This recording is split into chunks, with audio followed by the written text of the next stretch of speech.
খুব দুঃখের সাথে না আমি তোমাদেরকে কিছু জানাতে চাই। তো আমাকে যারা চেনো না তাদেরকে কিছু কথা বলতে চাই, প্লিজ শেষ অবধি শুনে যাবে।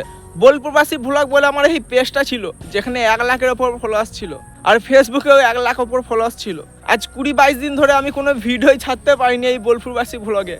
অনেকজন আমাকে জিজ্ঞেস করেছে যে তোর পেজটা কি হলো। আমার সাথে না খুব খারাপ কাজ করা হয়েছে, প্ল্যান করে আমার আইডিটা উড়ানোর চেষ্টা করা হয়েছিল। আমি জানি না কার কি ক্ষতি করেছি। এত কষ্ট করে গড়া আইডি যখন উড়ে দেয় না, তখন মানসিকভাবে যে কিভাবে ভেঙে পড়ি সেটা একটা ক্রিয়েটারই জানে।